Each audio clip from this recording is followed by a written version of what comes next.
Apa kabar semua? Assalamualaikum warahmatullahi wabarakatuh. Ketemu lagi dengan saya di sini di channel yang sengaja saya buat, tempat saya bisa berbagi apapun yang saya ketahui, yang terutama tentang musik atau tentang seni atau mungkin tentang budaya pada umumnya. Dan semoga apapun yang saya sampaikan bisa memberi manfaat buat kita semua. Dan kali ini saya ingin membahas tentang hal yang banyak terjadi di masyarakat adalah mengapa banyak orang yang gagal belajar musik.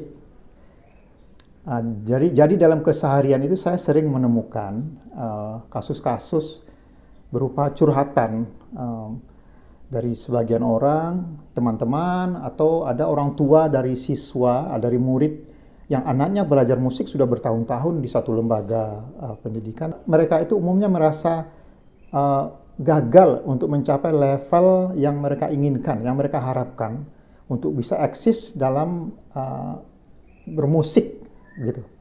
Jadi saya ingin membahasnya mulai dari ujung dulu, dari muaranya dulu, yaitu tujuan akhir dari pembelajaran alat musik itu apa begitu. Jadi fase terakhir dari pembelajaran suatu alat musik apapun itu, bisa biola, piano, gitar, bahkan alat-alat non melodis, perkusi, drum dan sebagainya, itu tujuan akhirnya adalah interpretasi.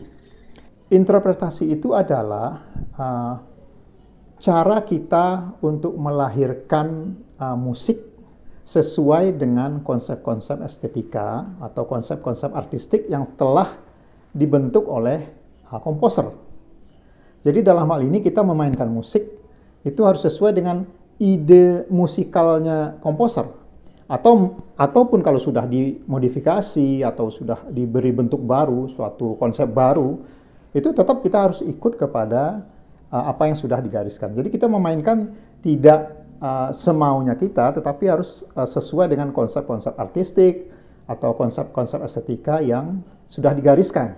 Kalau dalam musik klasik, misalnya karyanya Mozart, kita harus memainkan karyanya Mozart sesuai dengan konsep-konsep estetika Mozart. Musiknya bagaimana, kemudian zamannya dia itu zaman apa, kemudian elemen-elemen ekspresinya itu bagaimana begitu. Jadi kita harus ikut itu. Itu namanya interpretasi. Nah, cara melahirkan interpretasi tersebut adalah dengan teknik. Nah, itu dia. Teknik itu adalah kemampuan kita untuk melahirkan rasa dengan gerakan-gerakan yang tepat dan akurat. Apapun alat musiknya. Biola misalnya juga seperti itu.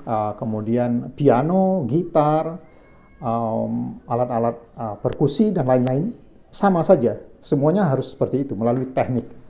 Nah, seseorang yang punya problem dengan masalah teknik permainan musik, itu nantinya dia akan menemui masalah-masalah yang berhubungan dengan kemampuan untuk mengekspresikan musiknya itu di dalam wujud elemen-elemen ekspresi musikal.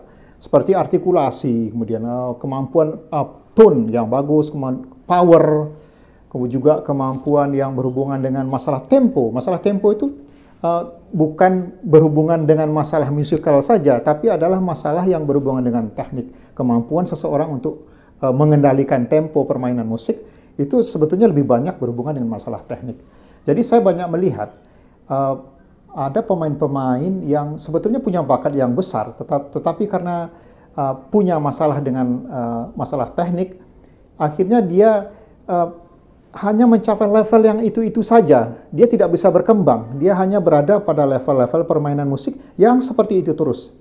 Jadi itulah pentingnya, bagaimana pentingnya permainan yang didukung oleh teknik yang bagus begitu.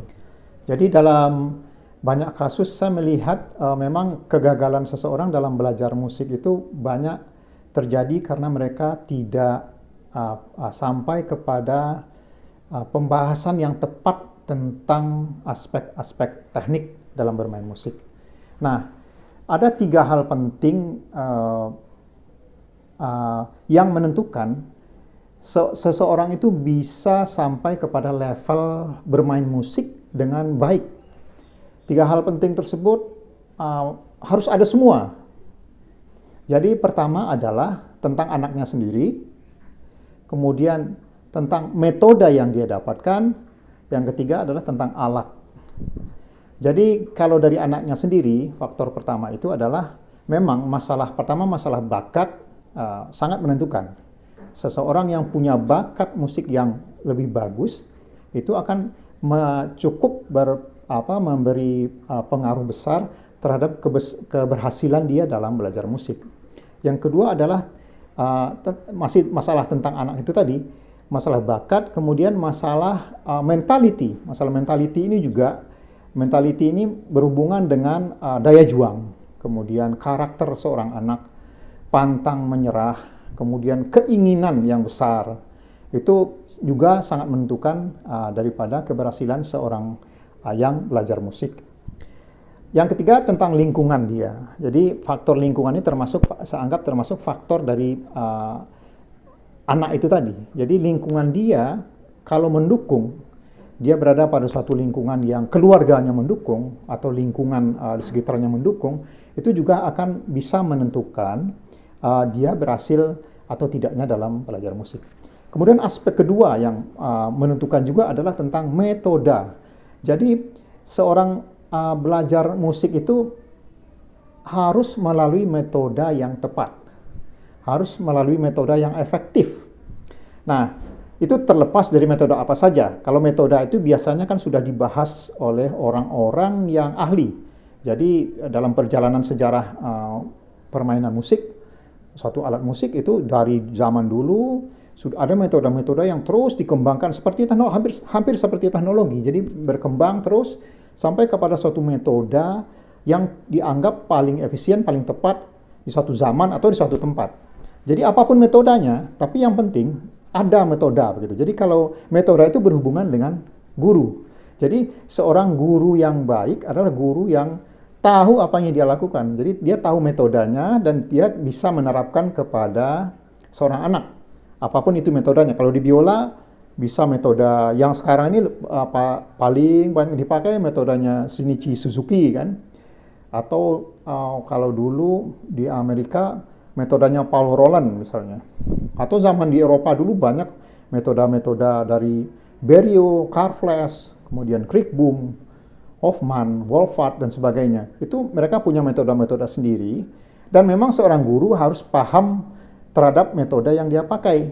Jadi guru sangat menentukan. Jadi metode ini sangat dipengaruhi oleh kemampuan seorang guru dalam mengajarkan musik kepada anak didiknya. Jadi itu faktor kedua yang menentukan terhadap keberhasilan seseorang dalam belajar alat musik.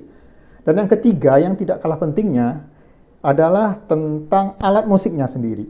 Jadi dalam hal ini seseorang bisa berhasil belajar musik dengan baik, salah satunya adalah dia harus punya suatu alat musik yang cukup representatif, alat musik yang memenuhi syarat gitu.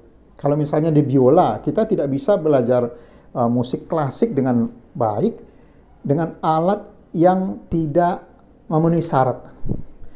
Dari hal produksi bunyi misalnya, kemudian kualitas tone misalnya, atau bahkan alat-alat yang tidak sempurna dalam masalah anatomi. Itu tidak bisa. Kita harus punya satu alat yang representatif, alat yang baik, alat yang bisa mewakili melahirkan aspek-aspek teknik yang kita inginkan. Nah, itu dia salah satu hal yang paling menentukan di dalam pembelajaran alat musik. Jadi ketiga hal ini, anak tadi, kemudian metode yang tepat dan efektif, kemudian alat, itu tiga-tiganya harus ada. Salah satu saja tidak ada, misalnya anaknya berbakat, kemudian dia punya guru yang bagus, tetapi alat musiknya tidak memadai, itu susah untuk bisa berhasil. Atau misalnya anaknya berbakat, alatnya mahal, bagus banget, tetapi gurunya tidak punya metode yang bagus, itu juga tidak akan berhasil.